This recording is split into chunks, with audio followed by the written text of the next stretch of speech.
Good evening, welcome to tonight's edition of Costa. Few days ago, President Hakainde Hichilema was having anti-corruption officials sworn into office. This was at board level and administrative level and positions of Director General. In Zambia, the ACC is supported by a range of institutions. Now, the Zambia Police, the Drug Enforcement Commission, the Parliamentary Public Accounts Committee, and the Financial Intelligence Center, among others. However, corruption seems to be on the upswing in this country, especially now that we consistently talk about it. This year, there was an increase of 13% in suspected corruption, which totals 3.5 billion kwacha. Whether real or perceived, the battle is really on. My guest is former Attorney General Musa Mwenye, who is now Board Chairperson of the Anti-Corruption Commission, and we'll talk about one of Zambia's biggest subjects at the moment, the fight against corruption. Thank you so much, State Counsel Musa Mwenye, and welcome to Costa. Thank you. Thank you for having me, and thank you for continuing to shine a light in this dark place of grand corruption and corruption in general. My name is Dingindaba Jonah Buyoya, sitting in for usual host of the show, Costa Mwansa. You are one person that is befitting to talk about this subject because you have talked about it for a very long time and now have got a larger jurisdiction over oversight of corruption in this country, or the fight against corruption in this country. But let me start off by finding this out from you. What do you think is the case in Zambia? Do we have grand corruption, or we have a perception of having grand corruption in this country? I think we have grand corruption. And look, we can go statistically on facts. The facts are that if you look at 2016, 2017, 2018 reports of the FIC, the trends reports, the total amount of corrupt transactions for these 3 years alone was at $800 million minimum. This is a poor country. When you're talking about those kind of figures being mentioned in reports issued by state institutions, it is worrying. So there is grand corruption. If there is grand corruption in this country, why is it that the success rate in the fight against corruption in this country has not been especially impressive? And I will tie this specifically to people holding public office, because those are usually the ones that attract the attention of the public because they administer over the people's money. Why is the success rate or the conversion into actual convictions so low? No, I think it's not true that it's low. We must be candid. The last couple of years, 7 years, 6, 7 years or so, the fight against corruption has been cosmetic and disappointing at best. But the Anti-Corruption Commission has had a long and illustrious existence. If you recall, I don't know, Jonah, whether you were old enough during the Mwanawasa-led fight against corruption, which essentially was the Anti-Corruption Commission-led fight against corruption. You had all the defense chiefs going to prison or being convicted. You had the intelligence chief being convicted. You had the special assistant to the president press being convicted.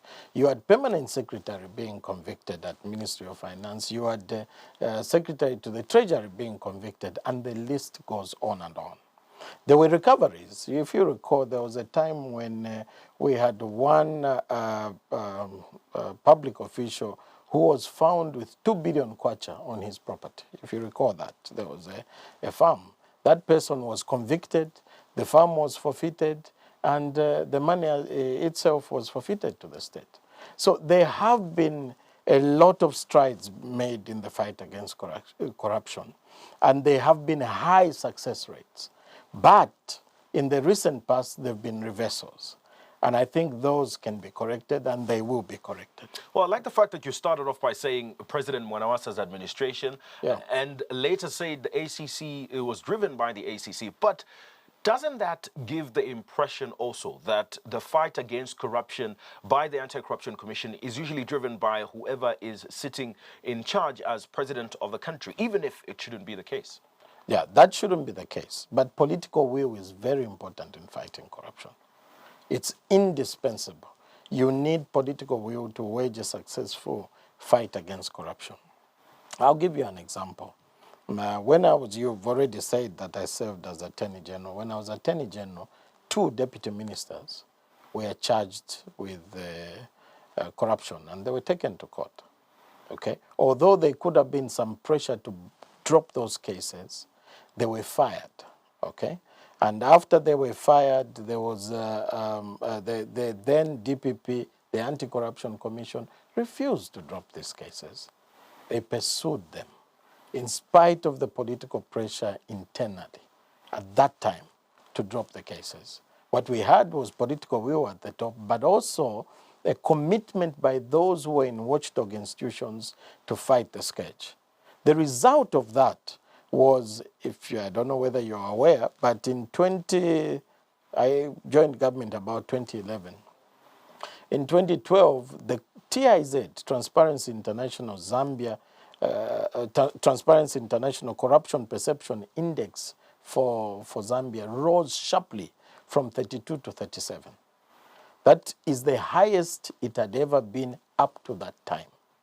And when the consistency was seen, we beat our own record in 2014 when it rose to 38. Shortly after that, it started declining very fast. So consistency is important, political will is important, but also it is important for people in these watchdog institutions to have backbone, to stick with the mandate of the organization which they are leading. Well, you brought up the aspect of your time as you were serving as Attorney General, which now brings me to finding out this new position that you have been granted. You were in government as Attorney General, as advisor to government on legal matters. What do you believe you bring on board, you bring to the table as chairperson of the ACC, at the board chairperson of the ACC at the moment? Right. I think I must contextualize it and say the fight against corruption is not about the chairperson of the ACC. It's not about the Director General of the ACC alone. It's about the team. ACC has now a competent team of commissioners. The Director General is very competent and I think a person of integrity. And there are a lot of staff within the institution that are credible and have worked very, very hard under very difficult conditions. Having said that, if you ask me directly what I bring to the table, it's just sincerity. This is a fight that you can't fight if you yourself are corrupt, okay? And unfortunately, sometimes it's easier before you get into these positions to say that you can never dip your fingers in the till. Fortunately, and by God's grace, I served in government and I came out and I was able to call for me to be investigated first and to call for all of us, former and current public officials, to be accountable, to declare our assets, to be audited, and also to indicate what taxes were paid. So perhaps if there's anything that qualifies me, it's just sincerity. There are more qualified people than myself, but who are even sincere about the fight. But I was asked, I accepted, perhaps a bit reluctantly, but we have only one Zambia, and we must serve whenever we are asked to serve. Do you think that part of the problem with regards to the fight against corruption, as per the Anti-Corruption Commission, has been the lack of sincerity, as you've put it, by the people entrusted with the responsibility to fight corruption? And by this, I mean the people that have served in the ACC previously. Look, we must be very, very honest. The ACC has faced some challenges in the recent past. And I can't say more than this, but from our preliminary inquiries and investigations and internally, there are areas where there was lack of integrity. And there were expensive compromises that were made, which need to be fixed. Everything stands or falls on leadership. And when you are in that sensitive institution, it's important that there should be financial and economic integrity on the part of those people who lead this fight against corruption. And that is why one of the first things we did was to declare our assets. It's important that we do that. It's important that we put it on record that this is what we have now, so that people can check whether or not we've amassed illicit wealth. You can't have a situation where people become suddenly rich when they get into these offices. It's just unacceptable. At what point do you amass this level of wealth where you have several properties, big bank accounts, several cars, and so on, and your lifestyle is one that is way beyond your means? I think we must return to the place where public service was indeed public service. We want people to be paid well. People in public service ought to be remunerated well. But it is not a place to enrich yourself at the expense of the suffering masses of this country. If that's a concern that you've had, and you've had these preliminary investigations carried out with this new administration at the Anti-Corruption Commission, what are you doing about the past? Because it is very important to audit the past and ensure that nobody is dipping their fingers in what belongs to the public. These investigations that you've done, will they result into further investigation that should be of interest to the public? Inquiries that are being done, they are continuous, and there is work to be done and will continue to be done. But as we announced, and I think you may have seen the announcement, in addition to declaring our assets, one of the first things that was done in the same meeting was to resolve to establish a Directorate of Internal Investigations.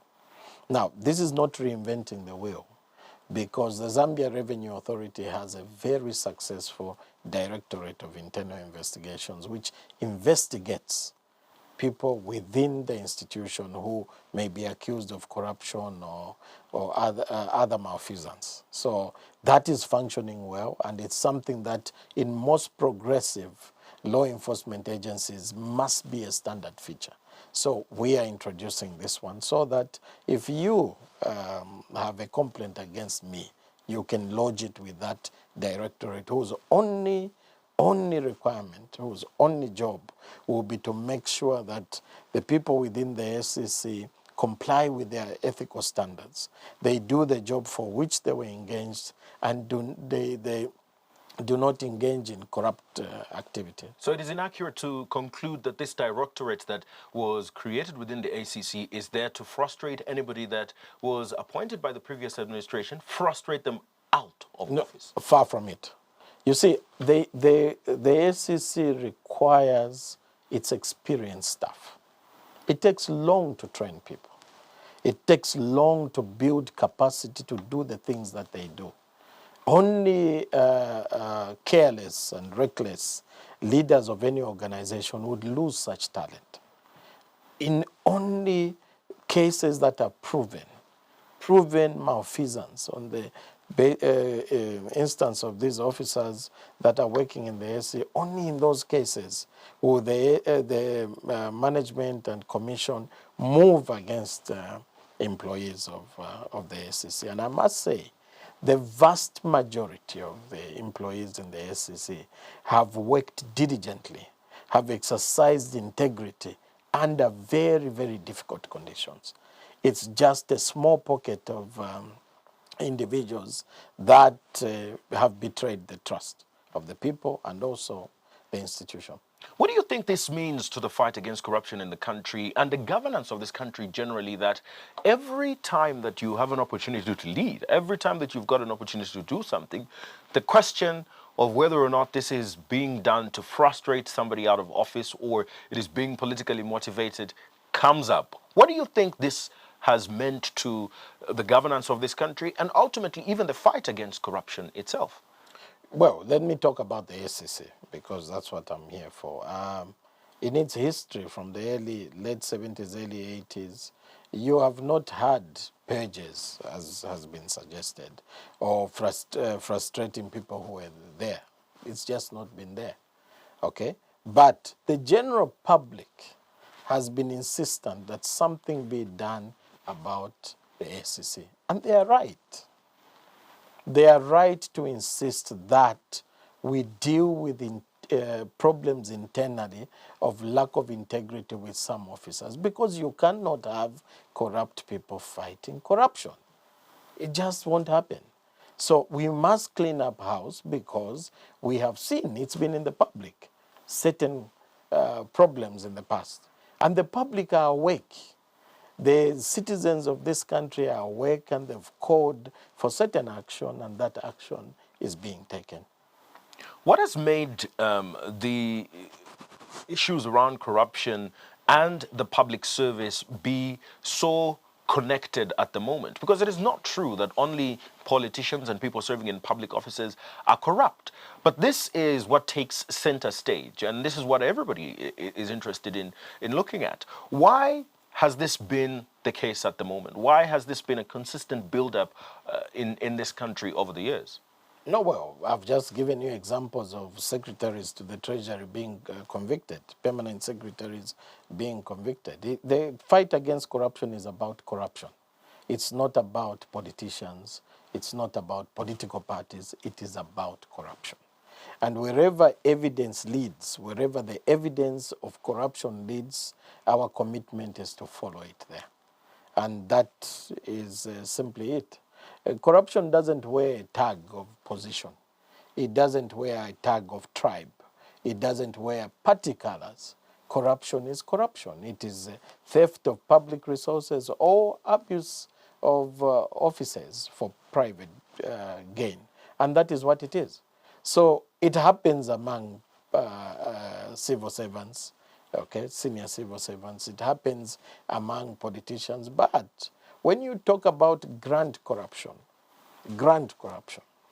we must be very clear that whether we like it or not, the vast majority of the cases of grand corruption happen in the higher echelons of the public service and politicians who are policymakers. That is just how it's been.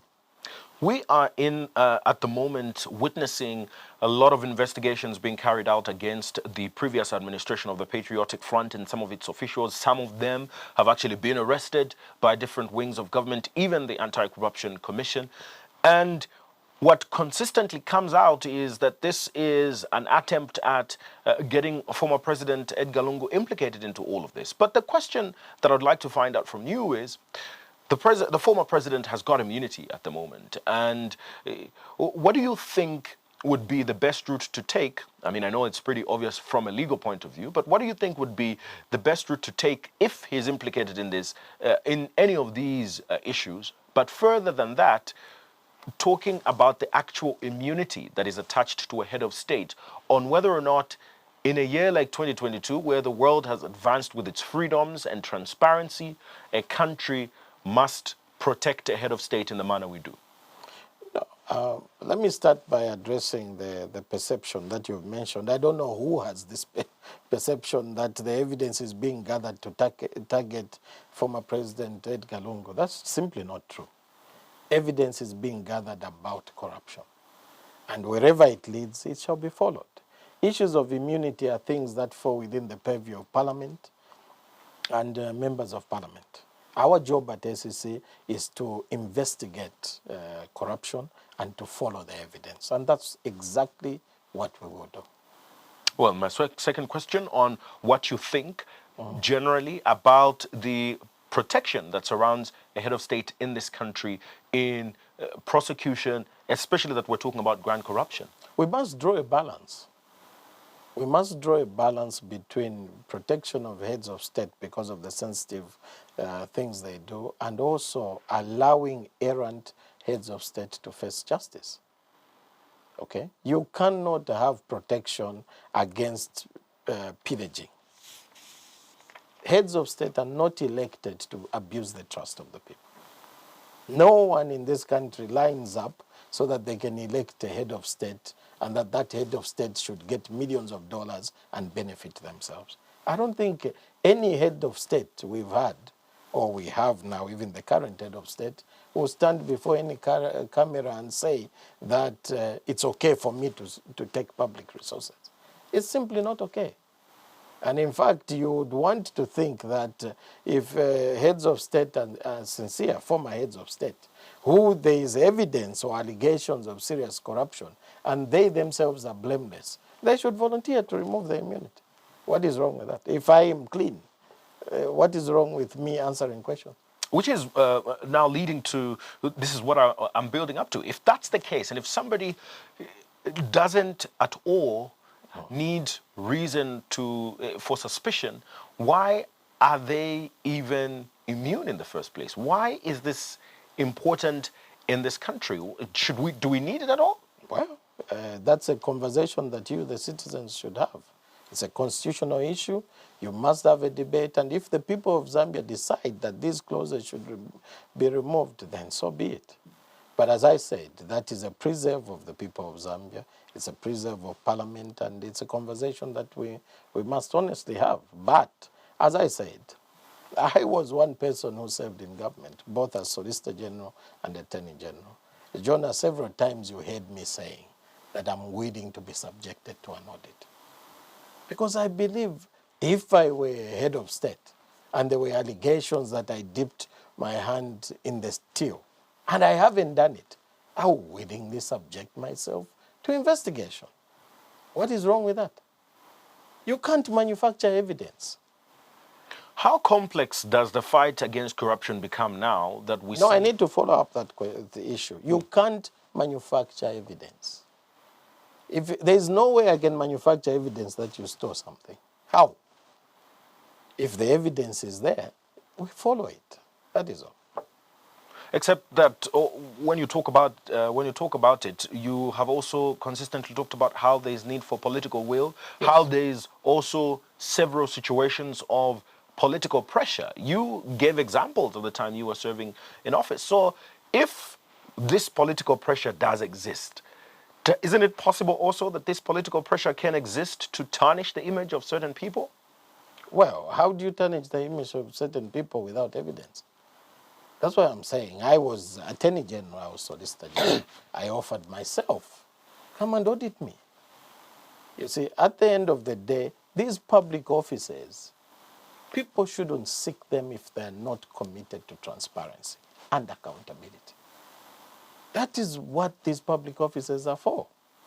Okay? So at the end of the day, financial transparency, economic transparency is important because we are dealing with money that is due to the vast majority of poor Zambians. Okay? And at the end of the day, there are people in this country who don't eat all 3 meals a day. There are people who don't access health facilities in this same country. And that money that is leaking into people's pockets is meant to cater for the people. And we must be sincere. We must be serious about fighting corruption. And if people's focus is to pad their pockets, there is a place for businessmen. Okay? There is a place to pursue business, to make money in there, and I think that should be encouraged. But when you are in public office, you must be accountable and transparent in terms of your financial affairs. And not always... So having said that, we must be clear that our commitment, my commitment, the Commission's commitment, is not to be used to target anyone. Okay? That is not the intention of the Commission. Certainly that's not my intention. Okay? There is no need for the Commission to be used to target anyone. Our commitment is to be impartial and to be fair in the investigations.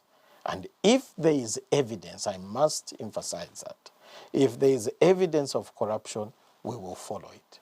And that doesn't matter which era. Whether it happens during this government or the previous governments, if there is evidence of corruption, we will follow it. What that presents also is the long-standing debate of whether or not the fight against corruption, especially of public servants, limits their creativity. That just because you're serving in government, you must be poor to be clean before members of the public. What do you think is the right way of looking at this? Because true, public service, as you've said, is not an opportunity for people to amass wealth and to become wealthy people. But it also doesn't mean that they can't be creative and make their own money. Yes. And so how do you draw the line between fighting corruption and creating the perception that anyone serving in government that is wealthy is corrupt? No, I mean, what would you rather have, Jonah? that we allow everyone to have access to public resources and just take them at will. So I can go in, take it $20,000. Tomorrow someone else takes $100,000. Another one takes $200,000 from the public purse. Another one gets $2 million in exchange for doing a shoddy road that we have to redo at $15 million extra. Where does it end? Would we have any money remaining? You cannot develop this country without plugging the leakages. In fact, to develop any country in our stage of underdevelopment, you must first fight corruption. This is the principle anywhere where they have developed from third world to first world. Look at Singapore. When you look at Lee Kuan Yew, the first thing that he had to do is to fight corruption. You can't keep pouring money into a basket that has holes. You are not going to feed it. When you travel to Singapore, you see what has happened there. The reason they did that is you go to Singapore, check the corruption rates. They were serious about fighting corruption. Go to, at the time when Mahathir Mohamad was Prime Minister of Malaysia, that's the priority that they gave themselves. You saw how fast Malaysia developed. South Korea, under General Park, same situation. Our neighbors to the north, Rwanda, that's the thing they have given as a priority as well. You cannot develop. In fact, corruption is not a matter of policing only. It is an economic strategy. Forget about development if you you allow everyone to just put their hands in the till. If you want to be innovative in government, you want to do a business, do the business. But be prepared to answer questions. And what is wrong with me doing a business genuinely? I'm growing tomatoes on a farm. I make $1 million. There's taxes to be paid. There's a trail. You show your receipts. Why should I be scared? Surely, John, if I'm making money in a clean way, why should I fear? It is only the guilty that will fear to be accountable. I've told you, I was in government as well. I worked there, and I have held myself to accountability. So it is not a call to stifle innovation, no. But at a certain point, we must decide whether we are public servants or we are business people. Okay, so people can live well, they should thrive, but they should be willing to be accountable for what they have. I am willing to be accountable for what I have. The fight against corruption for you is rather complex because the government that has appointed you has got members of parliament, ministers that will not declare how much they're worth. Does the ACC even know how much the president is worth? Well, those records, I'm sure, are there. Now, I can't delve into those things, but I can tell you that I'm not sure that any person can stand for election without first declaring their assets. But having said that, yes, all ministers should declare their assets. All those who are required by law to declare their assets should declare their assets. They're in public office now, and they must declare their assets because that is a requirement of the law, and they must do it because now they are required to be accountable. Now they are required to be transparent. So it is absolutely non-negotiable. We did it at the ACC, and we would encourage those in government to do it. In fact, they should have already done it if there are any that haven't done it. Well, I can confirm with you that before the registry at the Chief Justice's office, there's very few members of parliament that have declared their assets there, very few ministers that have declared their assets there. And I know that has very little to do actively with the Anti-Corruption Commission, but do you think that this will make your fight against corruption difficult? No, but why aren't you publishing that? We are. Yes, you need to. You need to publish those who have declared and those who haven't declared, because we need that. So it is the job of you, the media, to shine a light in this place as well. If the law requires declarations, they must be done, and you, the media, should highlight who hasn't and who has, so that we are aware. Oh, well, the ACC should also be aware of these issues, and I'm asking if it has much impact on how you fight corruption. Well, look, in declarations are done on trust. People declare what they think they have. But it's an important starting point. Because when people declare something this year and it changes within time, we want to see where that difference has come from. Okay? And if a person declares X, but their lifestyle is XYZ, there's a disparity there. So we must see where the difference is coming from. So at the end of the day, it's an important thing that our law requires, and it must be observed. But I'm getting the tone that it's also not completely reliable. Well, it is an important starting point. Declarations have to be made honestly. And if they're not made honestly, there ought to be repercussions. This fight against corruption works very closely with an act that allows for whistleblowers. Mm-hmm. How do you think that we can effectively manage this and ensure that people always raise an eyebrow when they see something suspicious, with the belief that the ACC is welcoming and will act on this, keeping the safety and identity of the whistleblower safe? Well, as a chairperson, I can assure those who want to bring us information, those who would like to be whistleblowers, that they'll be guaranteed of anonymity, and they can do that anonymously. The law allows that as well. So that's a very important mechanism by which we are able ourselves to get information. It's important. The good thing, Jonah, is that the public are extremely conscious. And I'm so proud of Zambian people. Zambian people are awake. They hate grand corruption.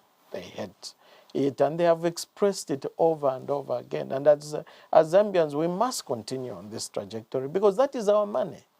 It is our money. It's not for Musa Mwenye to go into a public office and start getting monies and enriching himself. No.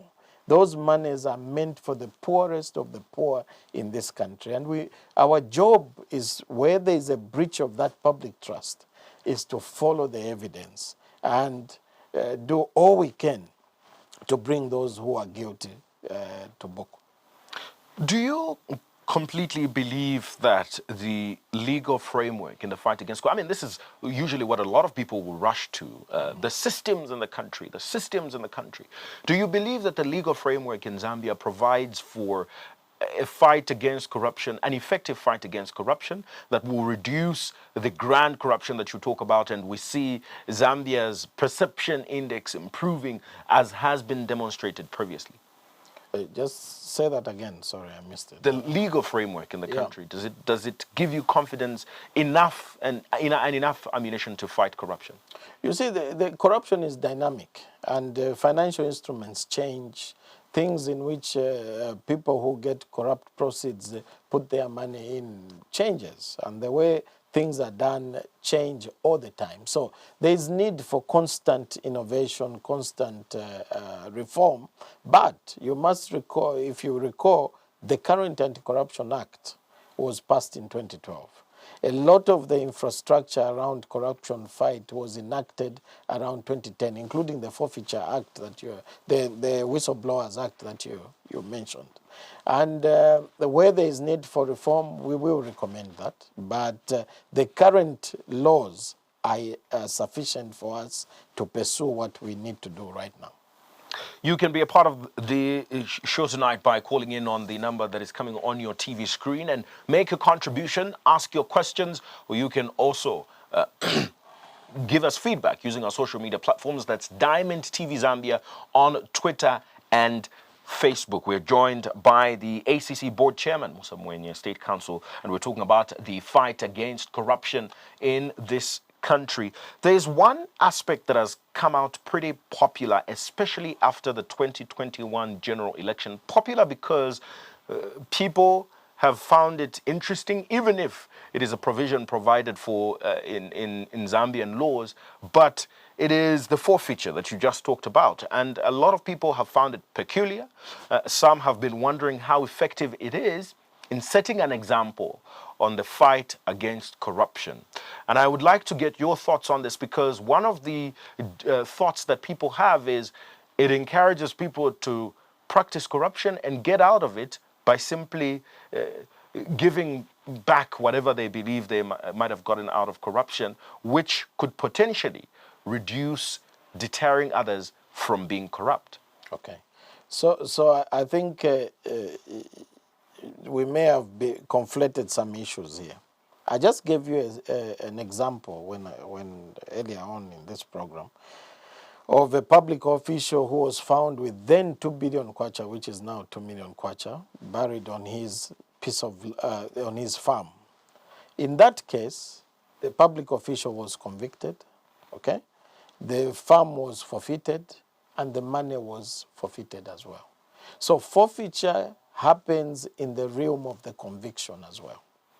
You may not be aware, but a lot of flats, shares in a hydro company, property that is within Lusaka here, was recovered as a result of prosecution at one point by the ACC. So you can recover that in the course of a prosecution. Okay? Now, I think what you're talking about is where people volunteer to hand over money and then are let loose. Now, I saw a meme, and I mentioned this on another program which was flying around, that people steal a chicken, give back feathers, and are forgiven. Corruption fight must deter people. Unfortunately, I mean, these are the people we are prosecuting, the people we are pursuing are our fellow citizens. But there is a wrong that has been committed. And we must pursue it so that others will be deterred. And to deter people, the process must be painful. The end also must be painful. So that is the principle. Oh, but so if it's not painful, if you steal $1 million, okay, from public coffers, you return the $1 million after 5 years, that is the lowest interest loan you ever get in your life. And we can't allow that. Do we think that then there's a problem with these provisions that allow for this to happen? No, those provisions are okay. Whether or not they've been applied properly is another issue. What do you think is the ideal way of applying them? But I'll allow you to answer that after we talk to Peter, who's from Chongwe. Hi, good evening, Peter. You're welcome to Costa. Thank you so much, Jonah. Good evening. Good evening. Yeah, so far so good with the anti-corruption. But we've had an outcry, a concern that people holding high portfolios in government, serving in government, rarely pursued, when such issues, erupt. We saw this so rapidly in the previous government, where there was so much outcry of, open corruption that we saw. And the anti-corruption was like their hands were tied somehow, political interference. So maybe my question is, with the new Dawn government in place now, we're trying to see, we are hopefully seeing some, changes, but how confident are we in the anti-corruption now that they will be able to pursue people who may be deemed to be corrupt in the new Dawn government holding high portfolios? What confidence do we have now that the anti-corruption will pursue people holding high portfolios in government if they are deemed corrupt? Okay. Is the environment conducive now for them? Is the environment conducive? That's the question. But I want to ask you a question, Peter. Are you confident that the ACC, we've got their board chairperson here. Are you confident that they would be able to do that based on what we've talked about so far and how it's coming out? Somehow, yeah. But we'll be more confident if at all we see more action. Maybe if there is somebody holding a high portfolio, in government, and they are able to pursue such kind of a person if there is an issue of corruption. We'll be more confident. But so far, we have the confidence. All right, thanks, Peter. Thank you for calling from Chongwe. You too can be a part of the show by calling us on the number that is on your TV screen and contribute to tonight's edition of Costa. Before Peter called in, I was asking you on what you feel the effective way of applying these laws is and how we can make it deter people from being corrupt. It's pursuing it uncompromisingly. The fight against corruption is just that. It's a fight. It's a war. And corruption fights back. And every time we send messages that we are not being resolute, we lose this fight. So we must be resolute. Yes, there are mechanisms in the law by which you can agree with someone who gives you something valuable in the fight against corruption, yes. If you, Jonah, have information, you have stolen a pen, but you say, look, I have this pen, and yes, this is the ultimate thing that I just took a pen, okay? But I know in taking this pen, we were working together with X, who took 7 flats, okay, who took X. And then you can give us credible evidence that leads to the conviction of that person. Perhaps in that instance, it is leading to something credible. But the issue is, if the end in itself is for me to give you, for you to give me back this pen, there is no fight against corruption there. In the cases that now, having said that, well, before we come to Peter, in the cases that we've seen now of those scenarios happening in Zambia, do you, and with the information you have now as chairperson of the ACC, was this done the right way? And if it wasn't, what's going to happen about it? There were certain instances that are causes for concern. And that's the most I can say. There are certain things that were done in this regard that raise some concern. And there's investigations that are... Absolutely. Absolutely. Before you come to Peter, Mr. Mwansa from Kabwe, and you will answer both questions at the same time. Good evening, Mr. Mwansa. Thank you for joining us on Costa tonight. Good evening, Jonah Buyoya. Good evening. Chairman Mwenye, how are you? I'm fine, sir. How are you? Please accept my hearty congratulations for the first step at being chairman of ACC. We will congratulate you well when we begin to see results. Chairman Mwenye, quickly. One, what would be your option if you encounter a setback in terms of interference from government? Would you consider resigning, or you will still hold up? Secondly, what would be your option if the management at ACC becomes antagonistic with you and your board? Would you consider resigning or fire people? Directly speaking, what would happen to you? What would be your option if the president or any other high-ranking government official interferes and makes it very hard for you to work? Because I think that so far, I think you are a man of integrity. So I would like to know what your options would be. Would you resign? Would you hold up? Would you tell us why you are resigning? From there, we want to say we shall support you. We'll be praying for you. This is not a child's play. It can be tricky. It can be a lonely road. But hold up there. And I agree with you largely that most of the developments in our country are attributable to corruption. I think we underestimate the kind of massive losses this country suffers as a result of these leakages which are generated by corruption. I also want you to comment again on there is this perception you seem to be fostering that it is impossible for someone to become wealthy if they are public servants. I want to believe that there are public servants in the mainstream government and status whose salaries and conditions of service are extremely very good. And if your brain is functioning, you can actually become wealthy minus stealing. Thank you, Chair. Thank you, Jonah. Good evening. Thank you so much for calling in. Let's start off with Peter, who was asking whether the environment at the moment with this administration of President HH is conducive. And I know that there's a very short time for you to evaluate this at the moment, but for his satisfaction, if you may. Well, as you say, it's a very short time to evaluate this, but the president knows that I'm fiercely independent.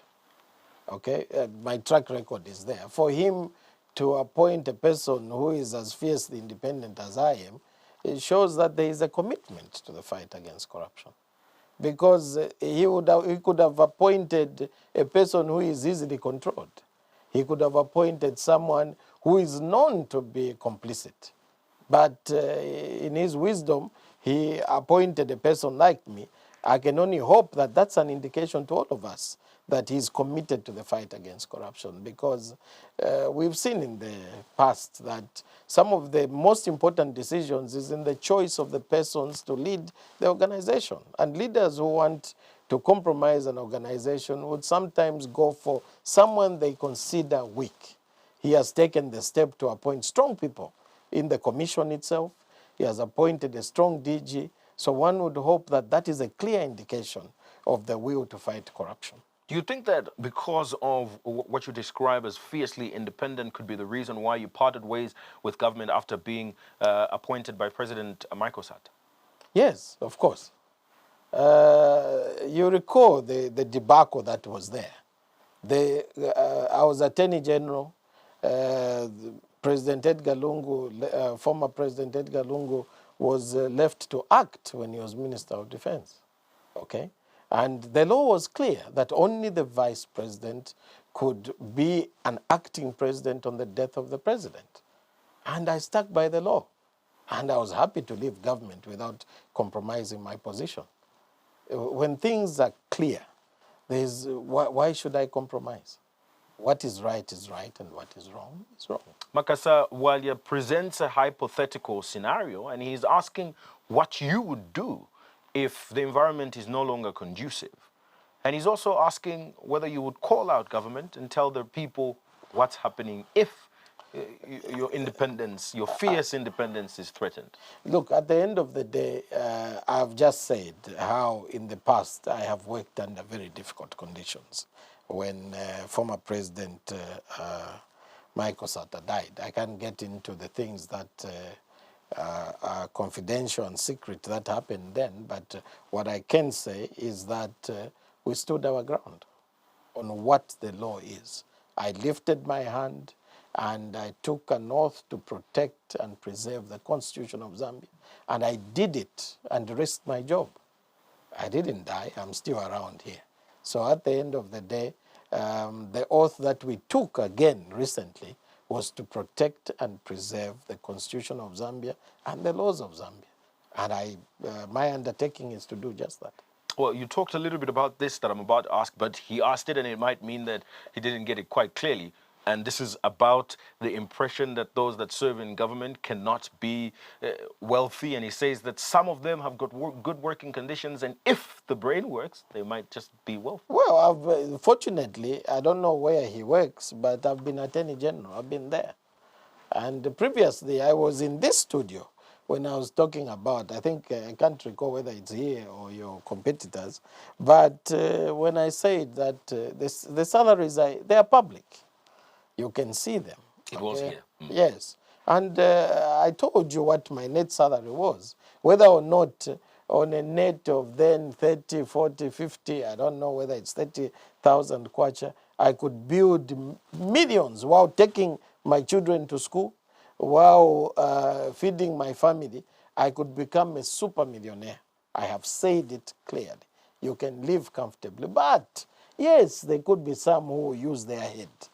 There could be some who become very wealthy, but they shouldn't be afraid of being checked. What I'm saying is that if you become rich in government, all of a sudden, in 3 years, you become a multimillionaire. After, like me now, I become ACC chair. You hear that 3 years' time, I am buying all sorts of fancy things and I've become extremely wealthy in 3 years' time. Should the Zambian people accept that that is normal? And if they accept that that is normal, it should be only after I avail myself to accountability. So those who can make money and are innovative, perhaps, but what they shouldn't stop us from doing is asking them difficult questions. And if they have made money in a clean way, they should avail the evidence of how they made that money. We all have to be accountable. We are in a poor country. And I think all of us agree that we're in a rush to get ourselves from the position where we are. And at the end of the day, we cannot have a few people becoming rich on the taxes that belong to everyone in this country at the expense of the vast majority of the suffering Zambians. So we must just be accountable. There's absolutely no alternative to being transparent and accountable. Kalunga is calling in from Mansa. Good evening. Thank you for calling us on Costa tonight. Good evening, John. Good evening, State Council Musa Mwenye. Thank you for calling, Joseph. Good evening. Yes, I'm calling from Rwanda. I've liked the way you are coming out, State Council, but one thing that we should know is that we have a big problem in Africa, and I'll be so particular that in Zambia, because most of these politicians we have, they think getting into government is like winning a lottery. It is like winning jackpot lottery in the sense that they feel that having a senior government position gives them access to resources. And they take advantage of that to exploit the distribution of our economical wealth. Now, my question to you, State Council, is that how best would you feel, what would you do to make sure that you don't wear political lenses in your fight against corruption? That is the first question. How best could you do to make sure that you don't seem to wear political lenses in your fight against corruption? And two, how best are you going to remove that notion, that iconography that now gradually is coming into our thinking that being poor is a sign of sanctity, and being rich, as long as you're a politician, is a sign that you are corrupt? Try to explain well, because the notion, as most of us think, is that as long as somebody is holding a political office and is having a lot of resources or having wealth, sometimes that can be explained, but we perceive it as corruption. And sometimes we forget to even investigate those who may portray artificial poorness as a sign of sanctity. And these are the two questions that I wanted to hear from you, and see how best you may maintain your integrity as the ACC chairperson, as long as you are dealing with these so-called politicians. I know most of the times you become compromised. So see how best, and explain probably before the state, how best you make sure that the integrity is maintained as State Council Musa Mwenye. All right, thank you so much, Joseph Kalunga, for calling from Luanshya. I said Mansa earlier on, but it's actually Luanshya. But what Joseph has asked, I would like to extend beyond just yourself as an individual, because the fight against corruption is broader than one person. And he is saying, how do you ensure that the fight against corruption doesn't have political influence, or what he regards as viewing it from the political lens? Yeah. No, it's an important question. And I think the message consistently that we are hearing is that this fight against corruption must be impartial. It must not wear party regalia, okay? And that is what we have committed ourselves to do. I've just given you an example of the time we were in government. The reason why there was a spike in the TIZ CPI index to a record number at that time is because when it came to prosecuting government ministers, there was no compromise. And all the key offices, my office, the DPP's office, the director at ACC and the board at ACC, they were resolved that we must do the right thing. And the political will was there, of course, at the time, okay? So the point is this: in terms of doing what is right, sometimes, as I said, it's people of spine in these offices. He asks the very difficult questions. How will I guarantee it? Well, the proof of the pudding is in the eating. So at the end of the day, we have a job to do, and we are committed to it.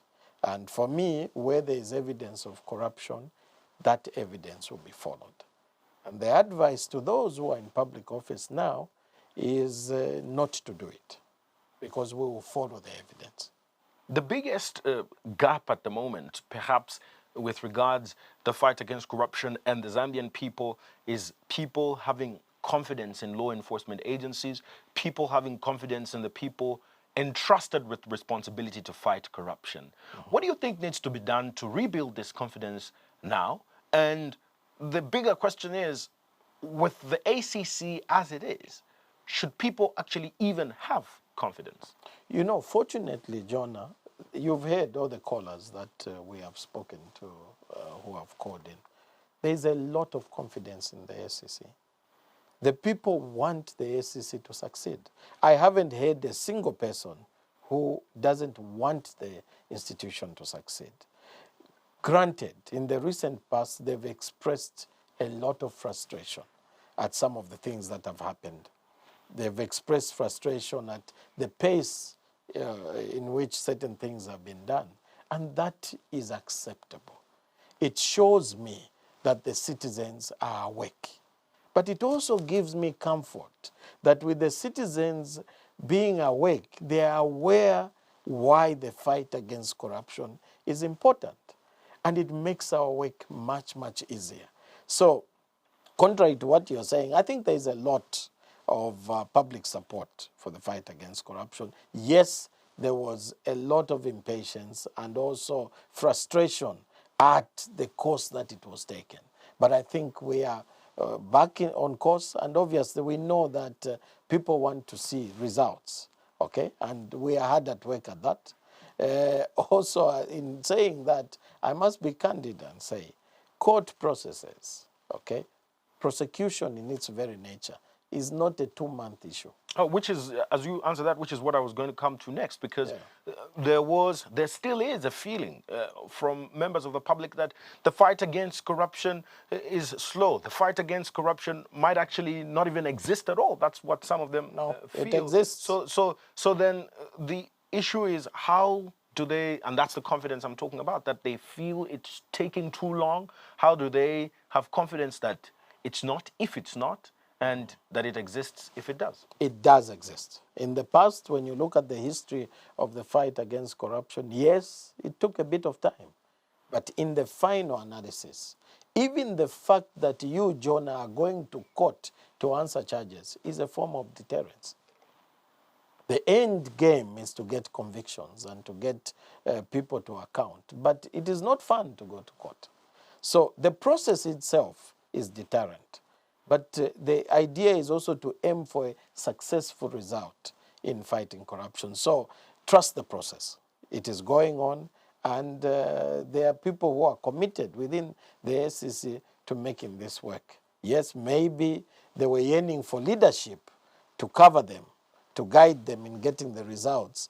But now they have it, and I think we are on the right track. Well, finally, as we get to conclude our discussion this evening, the ACC have also been in quite shocking situations where there were houses, for example, that they first came out and called ghost houses, and they didn't know whose houses these were belonging to, which puzzled a lot of people because it speaks to how sophisticated the ACC should be. But also, based on that as well, there's been some feeling that the ACC's communication comes out sometimes prematurely, which I understand the ACC needs to inform the public. What is your considered view as we wind up with regards to how sophisticated the ACC is with regards to executing their assignments and their investigations, and the communication strategy to members of the public on what they tell them about their investigations? The ACC has a very skilled cadre of workers, okay? And I have every confidence that the skills are there. Were there problems in the past? Yes, a few people caused a few problems. But the ACC has the manpower, it has the capability, and it will be guided in the right way. So I think we're on the right track. And you don't feel that sometimes they speak to the public prematurely without proper investigation? No, not in the time I've been. I've just been there for a week. You haven't seen any premature statements. I think we're on the right track. But you've previously feel that you saw that. So you need to support us. You need to not allow. The issue is this. Those who have corruption cases, or those who intend to be corrupt, would like the ACC's reputation to be damaged. They want to drive down this institution to a place where it no longer exists. It is in our interest. It is in your interest the interest of every Zambian to rebuild this organization, that it serves our interests. And I think we're on the right track. ACC Board Chairman Musa Mwenye, State Council, thank you for joining us. Thank you so much, John. Thank you for watching the show tonight. We give you this every Sunday at 21:10 hours. Thank you so much for joining in. My name is Dingindaba Jonah Buyoya, and I wish you a good night.